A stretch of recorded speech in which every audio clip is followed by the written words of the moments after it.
Ayan, no, isang magandang umaga mga kapatid. Ayan, so andito tayo. Update natin itong project. Ayan, no, so medyo lumabas na si araw. Talagang pag-ulan, sagabal talaga, no, sa mga minimiti, sa mga buhay natin, no. Kasi yun nga, pag-ulan. So yan mga kapatid, nandito tayo. Balikan natin itong Bukana bridge project, no, dito sa pagdudugtong ng Coastal Road at saka Phase 1, no, galing sa Times Beach. At ito na yung Bukana segment, no. So nandito tayo sa Bukana side, no, Boulevard. Ayan, so isang magandang umaga sa inyo mga kapatid. Ayan, nandito tayo sa itong nakita natin mga kapatid, itong ayan, no, may nakita natin itong Esplanade, no, katulad yan dun sa kabila, no, i-develop rin dito. Pero nung nag-update tayo dito, yung kasama natin si kasamahang vlogger Tito Tans, wala pa, nandito pa lang yun sa kinatayuan natin. Ayan, so ngayon talagang baga diretso na siya, no, kita natin. Ayan, so wala na yung mga bakawan dito, so nadugtong na dun sa kabilang Esplanade, no. So at the same time papapagandahin din dito, no, itong parang dike rin ito, double protection dike. At saka yun nga, may beautification ni gagawin dito o Esplanade, no. So ito na. Okay, samahan nyo ako mga kapatid. Update natin, medyo may araw pa, so mamaya sigurong hapon uulan ito, no. So ayan, makapag-update tayo dito sa Bukana project. Okay.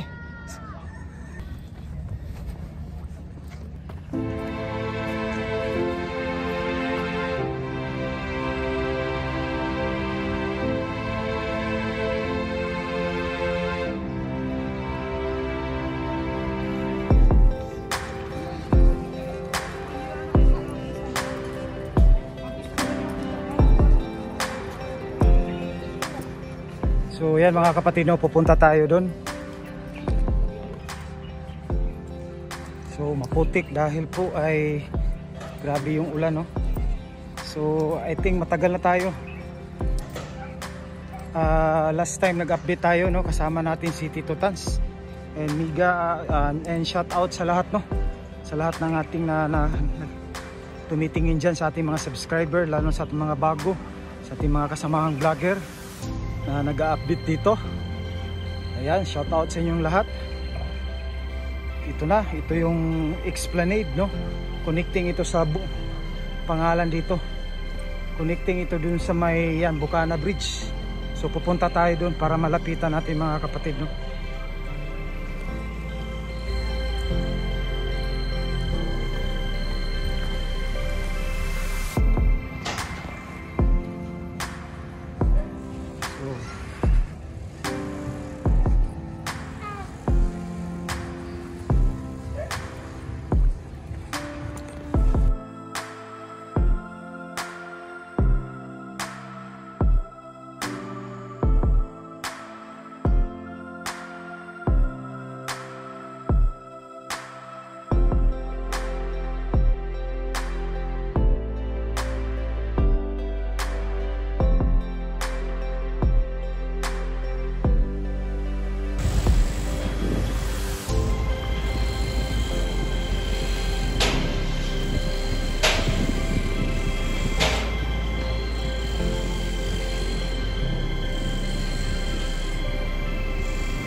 Ayan mga kapatid, no, so yan nakikita natin itong blue na frame, ito pala yung balance, no, cantilever method.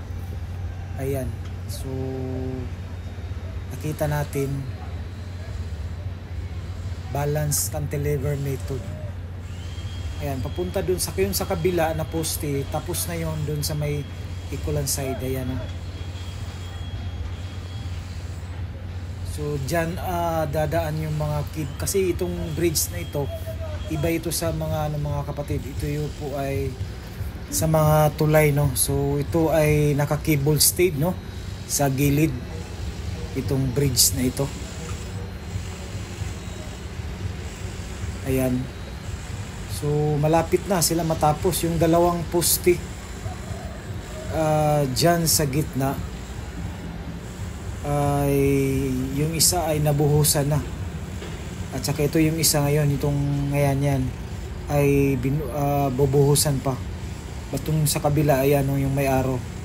Ito ay bubuhusan pa yan, nagamating sila. Nakita natin mga kapatid.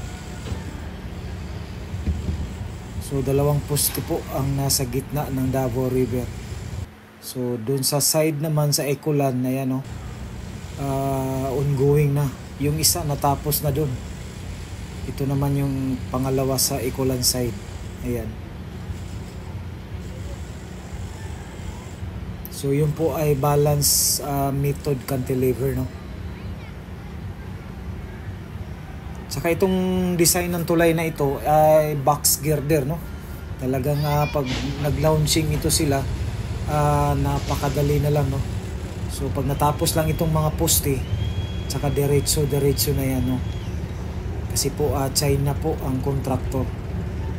Talagang mabilis. Ayan. So yan, nakita natin yung dalawang poste pala mga kapatid. Diyan idudugtong yung yung para sa cable stage, yung mataas. Ayan. So bubuhusan nila at saka yung poste na dalawa diyan, diyan nila idudugtong yung katulad nung natapos sa may Ecolan side, no. Diyan po dadaan po yung mga kable o cable stayed. So napakaganda ng tulay na ito mga kapatid, itong bridge na ito. So next 2025, no, next year talagang masisilayan na natin dito yung yung pag-erect, no, pag-launching, no, ng kanilang girder, box girder. Ayan. Siguro by January talagang makikita natin na medyo matatapos na. January, February itong mga poste na ito. Itong ginagawa nila. Talagang napakabilis. Ayan. So dito na side patuloy.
Gitabunan nimo.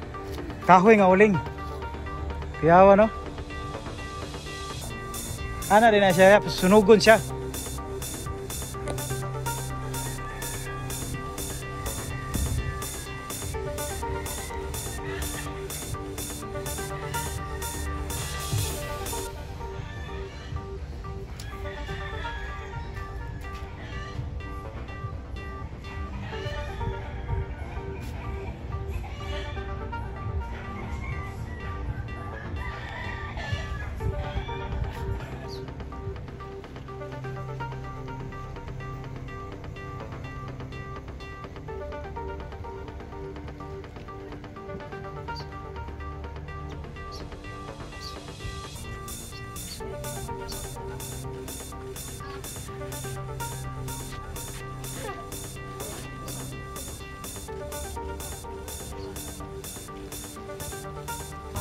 So ayan mga kapatid, no, dati may bang house pa dito.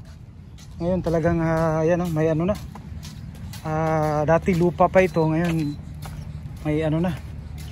So ito, no, pag dapat sana ito, dapat malalaki yung bakal. Talagang yung pagka-welding ganito, talagang paparamihin ba para hindi talaga siya matumba. Katulad dun sa ano na tumba yung mga ano. Kasi dapat ganito, tapos dito naman, dito, so talagang talagang sulit. So dito may ano, may nagaluto, dapat hindi pwede lutuan dito. Tapos may tae. Ako, anong klaseng aso ito? So tapos na ito pala dito. Dati ano pa ito, itong yan, oh, nakita natin. Dapat hindi pwede lutuan dito. So pag may nakita kayo dito, sana ano, badlungon na to. Kasi sa inyo naman ito dito. Tapos linisan para maganda. So tapos na itong project na ito. So dati ano pa lang, wala pa, buhangin pa lang yung ano natin. Ngayon may ano na, kompleto na. So ito talaga, ito talagang ito mas strong yung pagkagawa nito. Ganito sana pagkagawa, ayan, oh. Oh, hindi basta-basta. So maganda ang pagkagawa dito. Ganito na klase pagkagawa, oh. May bakal talagang ano. So ito talagang hindi ito maano. Oh, yan ma'am. Kasi oh, talagang na ano siya. Ito talagang matibay pagkagawa, oh. Talagang strong na strong. So ayan mga kapatid, no, nandito na tayo sa may Bukana. Kanina nandun tayo mga kapatid, dun sa Bukana. So dito tayo sa pinakagitna. Pero ikulan pa rin. Kanina nandun tayo sa dun sa kabila din, ikulan din, no, papuntang Times Beach. So dito nandito na tayo sa pinaka ano ng Davao River. Ayan, no, nakita natin.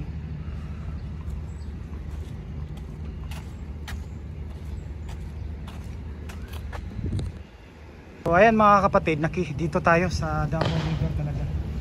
So itong poste na ito talagang medyo malaki-laki siya, no? Unlike dun sa kabila, dun sa unahan na pinuntahan natin kanina. So parang pa-slope siya, no? Patungas, paano. So mas malaki dito, kita natin compare dun sa poste kanina, dun sa pinaka-una.